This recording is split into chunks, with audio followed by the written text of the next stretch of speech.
Oke guys, dan di tanda Taiwan Beranda kali ini gua akan menceritakan sebuah peristiwa insiden berdarah yang terjadi di Taipei Metro atau MRT Taipei di tahun 2014 lalu. Dan insiden ini dikala itu juga sempat membuat seluruh Taiwan gempar.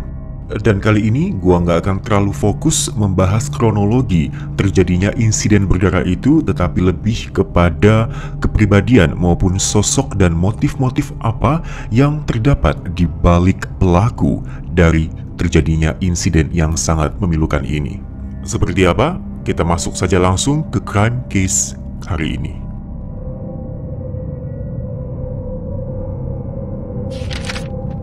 Kota Taipei, tanggal 21 Mei 2014 sore hari. Hari itu adalah hari musim panas seperti biasanya dan matahari masih bersinar sangat terik. Warga melakukan aktivitas layaknya sehari-hari pada umumnya.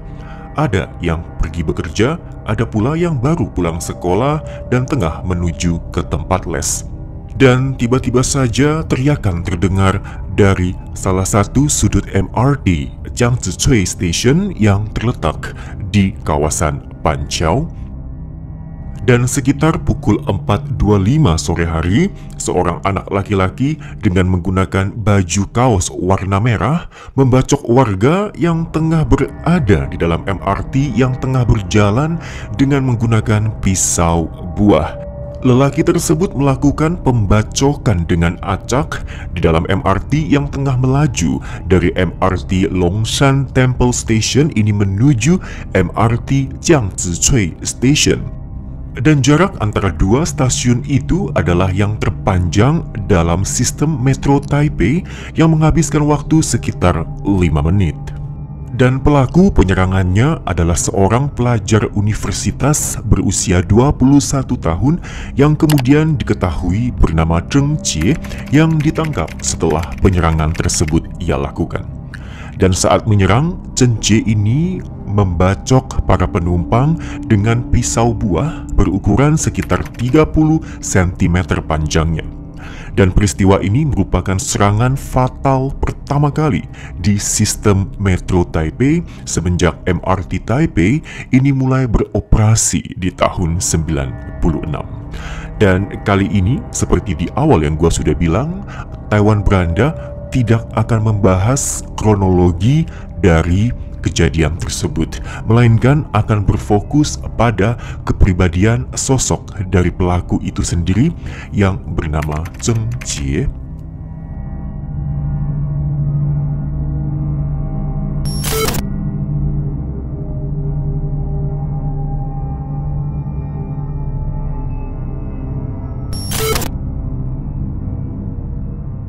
Zheng Jie ini lahir dan dibesarkan di keluarga dengan taraf ekonomi yang berkecukupan. Dan semasa kecil, Zheng Jie dikenal sebagai anak dengan fisik yang kurus. Dan sewaktu SD, ia ini bersama dengan adik laki-lakinya ini akan bermain bersama di sekolah sambil menunggu dijemput ayahnya pulang dengan menggunakan mobil. Ini merupakan sebuah fenomena maupun peristiwa yang sangat normal sekali di Taiwan ketika anak-anak ini sekolah dari pagi hingga siang maupun sore. Biasanya mereka ini akan menunggu untuk dijemput oleh orang tuanya. Dan ketika dijemput, Zheng Jie ini bersama dengan adiknya, mereka ini akan bermain bersama dan juga bercanda bersama. Dan Zheng Jie juga dikenal sebagai anak yang cukup perhatian dengan adiknya ya. Misalkan ia ini bisa membawakan sepatu adiknya, kemudian membantu adiknya untuk memakaikannya. Dan setelah itu mereka pun bermain-main bersama layaknya anak-anak kecil. Dan Zheng Jie ini hanyalah anak biasa seperti pada umumnya yang sering tersenyum, tertawa, usil, bercanda, dan juga sangat aktif sekali. Dan salah seorang guru di sekolah ini juga mengisahkan ketika kecil Zheng Jie ini adalah malaikat bagi teman-teman di kelasnya. Jadi Zheng Jie ini seperti anak yang sangat lucu, kemudian juga bisa menghibur teman-temannya. Sehingga kejadian penyerangan yang Zheng Jie lakukan ini tentu membuat beberapa orang yang pernah kontak dengan Zheng Jie menjadi sangat terkejut dan mereka merasa bahwa ini mungkin ada kesalahan dalam didikan dari kedua orang tuanya. Dan apakah orang tua Cheng Chie ini salah dalam mendidik, atau memang anak ini mempunyai beberapa penyakit mental atau mungkin ada kepribadian yang sangat unik sehingga ia ini bisa melakukan penyerangan yang sangat brutal sekali. Keluarga Cheng Chie adalah keluarga yang hidup sangat berkecukupan. Dari pemberitaan yang gua baca di artikel-artikel di Taiwan menyebutkan bahwa orang tuanya ini diberitakan membuka perusahaan yang bergerak di bidang pengimporan mobil-mobil mewah. Dan tentunya bisa kita bayangkan bahwa ekonomi keluarga Cheng Chie ini terbilang menengah dan berkecukupan atau bisa kaya raya seperti itu. Dan ini bahkan saat remaja Cheng Chie ini pernah mendalami taekwondo ini selama 4 tahun dan dirinya juga berhasil memperoleh sabuk hitam yang merupakan warna sabuk level tertinggi dalam taekwondo. Dan juga ketika SMP ini pamor dan prestasi Cheng Chie di sekolah terbilang cukup gemilang dan ia pun ini pernah terpilih menjadi ketua kelas. Sepulang sekolah, Cheng Chie ini biasanya akan menghabiskan sepanjang harinya dengan bermain gaming online. Dan juga ini merupakan sebuah kebiasaan yang normal-normal saja dan banyak remaja yang juga mempunyai hobi serupa dengan Cheng Chie, yaitu bermain gaming online.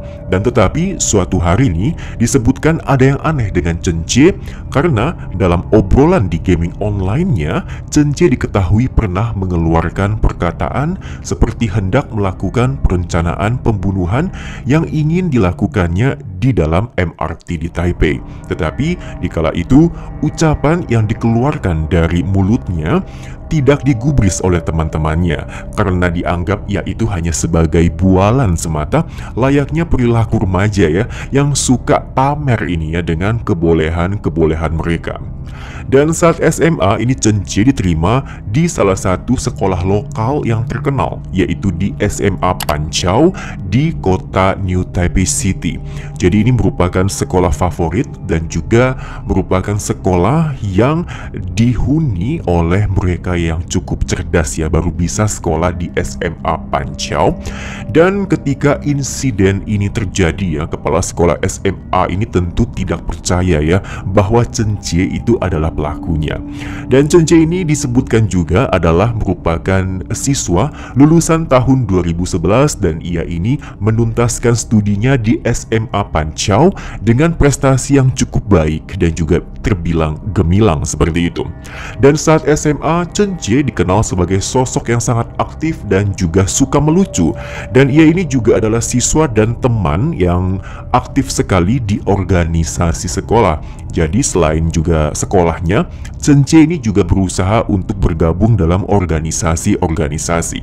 Disebutkan Cheng Chie ini juga pernah menjadi anggota tim basket, kemudian juga paduan suara, dan kegiatan ekstrakurikuler lainnya. Dan seperti siswa panutan pada umumnya, Cheng Chie juga tidak punya catatan hukuman maupun konseling dengan guru pembimbing. Salah seorang teman Cheng Chie di SMA kala itu ini mengisahkan kepada media, menyebutkan bahwa ketika sekolah Cheng Chie ini pernah bercerita padanya bahwa Cheng Chie ini sangat menggemari sebuah novel Jepang dengan judul Battle Royale. Ini merupakan novel yang cukup unik dan akan gua kasih tahu secara singkat mengenai novel ini, tetapi setelah sesi ini. Dan juga Cheng Chie pun sering mengarang cerita pendek di buku sekolahnya dengan menuliskan kisah-kisah seperti pembunuhan dan juga penculikan dan lain-lain. Dan juga ia ini suka sekali dengan alur maupun plot cerita pembunuhan yang melibatkan ratusan korban yang kemudian dibawa ke ruang tertutup untuk kemudian dihabisi nyawanya.